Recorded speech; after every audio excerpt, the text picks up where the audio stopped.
So I want to take you on a little journey into the book of Genesis, and if you brought a Bible, that's great, and you can follow along, and if you didn't, I'll read Genesis 32. On the way there, let me introduce this story and who this character is.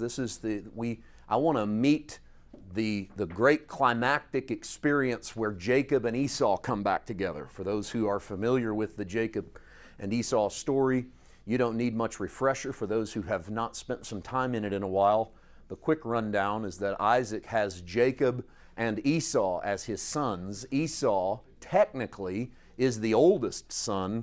Jacob is the younger son, and by Jewish rites, and that's a little bit of an anachronism to say Jewish rites because Judaism as a religion doesn't yet exist in Genesis 32, but we have Abraham as the father.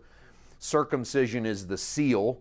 Abraham's passing his blessing through his circumcision to his son Isaac, who's passing blessing to his son Esau. But Esau and Jacob have a conflict at some point in their life, and Esau sells his birthright to his brother. One of the most, let's call it what it is, one of the most ridiculous moments in the Bible, honestly. And I'm not casting stones at the Bible, but a ridiculous moment of I'm starving, what good would it do me to have an inheritance if I'm dead? So I sell you my inheritance for a bowl of soup. And it's the Bible's classic, it goes on from that moment on to be that classic story of don't ever give up permanent good for temporary satisfaction. When you get to the book of Hebrews, it calls Esau a fornicator, which is a very harsh word that often in the Bible means someone who sleeps with someone they're not married to. But in Esau's case, it means someone who sells his self out to something that's beneath his station. Here's a guy who has everything by inheritance and sells it for a bowl of soup. How does a bowl of soup compare to an inheritance? The answer is it doesn't, ever. And we forget sometimes what we have, and we turn to the temporary to satisfy a sort of a temporary itch when we give up something so beautiful and so wonderful. And we see that happen with chaos in people's lives all the time. So that's the Esau and Jacob then capitalizes on his brother's desperation. And when it comes time for dad to die, the Hebrew rites of inheritance are right hand blessing, left hand blessing. And so the patriarch of a family would take his right hand and lay it on the head of his oldest son, and he would proclaim double portions of all of his goods to his oldest son. And the left-hand blessing would then go to every subsequent child down the line. So you could only bless with the right hand once. That's the oldest. And he got double of what all of his brothers got. And basically, he got half the estate. And then the other, in the case of two sons, of course, he's going to get 2/3, and his brother gets 1/3. You can put that left hand on over and over and over again. And Jacob, whose name in Hebrew means cheater and heel catcher, which is another word for a guy that will trip you. Jacob lives up to his name because he cheats his brother out of the firstborn blessing. When dad's about to die, Isaac is dying, and Jacob comes in. You know the story. Jacob comes in dressed like Esau with the goat hair on his arm, and he brings in the venison and the goat to smell like venison. Must have been a good cook. And dad eats it and lays that old, aged, shaking right hand on Jacob's head, and Jacob receives the blessing. And Isaac says, you smell like Esau, but you sound like Jacob. And there's this foreboding in the story that you know things aren't going to go well. And then Isaac comes in fresh from the field and says, Dad, I'm here for the blessing, or Esau rather. And Dad says, I can't give you you get to use this one time, and it's been used. And Esau says, is there anything left in your other hand, basically? Can you give me anything? And he gets the inferior blessing. And you probably don't need to be cued in on the fact that Esau now hates Jacob's guts. And that's where the story divides. And interestingly enough, in the Jacob and Esau story, the biblical narrative is chasing these two guys. We're really running parallel. And then when the Jacob and Esau fracture happens, where Esau's now angry at Jacob, Esau vanishes from the narrative. He just disappears.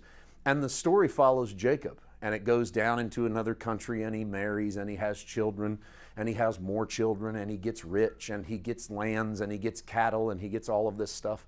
And then the 32nd chapter of Genesis happens, and all of a sudden, the Bible reintroduces Esau. And it says Esau hears that Jacob's in the area, and he prepares to come and meet him.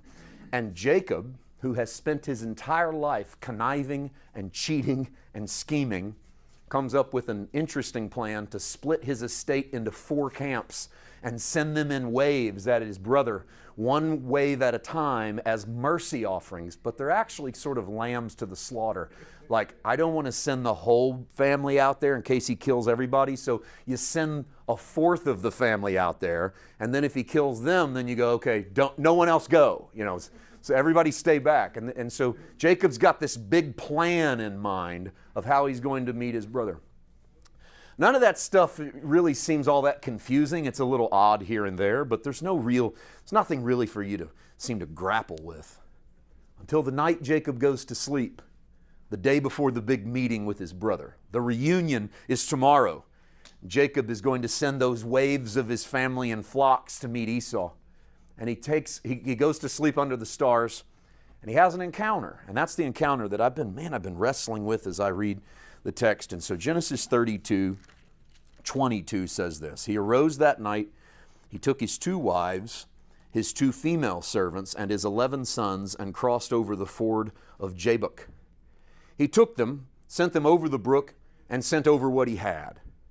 Jacob was left alone, and a man wrestled with him until the breaking of the day. Now when he saw that he didn't prevail against him, he touched the socket of his hip. This is an interesting thing. If you're listening, not looking, you might miss this. So I want to slow down and say this better. When he saw that he didn't prevail with him is not when Jacob saw that he didn't prevail against this man. It's when this man, whom Jacob is wrestling with, saw that he wasn't prevailing against Jacob. It's not Jacob is losing the fight with the man. It's the man can't seem to put Jacob out. He can't get him to give up. Can't get him to surrender. When he sees that, he touched the socket of his hip, and the socket of Jacob's hip was out of joint as he wrestled with him.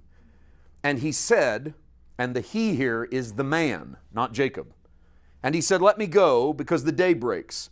But Jacob said, I will not let you go unless you bless me. So he said to him, what is your name? And he said, Jacob, which is almost an admission sentence. What's Jacob mean? Conniver, cheater, heel catcher, tripper, the guy that stands behind you and kicks your leg so you'll fall down. And this man asks him, what's your name? And Jacob says, Jacob. And he said, your name shall no longer be called Jacob, but Israel. For you have struggled with God and with men and have prevailed. Hear that verse. You've struggled with God, you've struggled with men, and what happened? You prevailed. I've studied this story my entire life, grew up in Sunday school and went into ministry when I was a 15-year-old kid, and I've preached now for 26 years, 27 years, and I have heard sermon after sermon after sermon after sermon on Jacob wrestling with the angel, and Jacob and the hollow of his thigh and the limp that he has, and his name gets changed from Jacob to Israel. And I've heard very little talk, to the point of I can't isolate a single sermon I ever heard on the fact that Jacob wins the wrestling match. By God's admission, God says to him, you have wrestled me and you won. And no one ever says that. It's always like, you got to be careful when you tangle with God because you're going to come out different than you went in. And that obviously seems true. And you'll lose your old identity and you'll come in Jacob and you'll go out Israel. And that seems true. But it also seems to me that if you wrestle with something bigger than yourself, you are bigger than you know you are, or than you think you are, and you just might come out better than you think you can. So maybe the story has another message to tell you, and that is, sometimes bite off a little more than you think you can chew and get busy wrestling with it.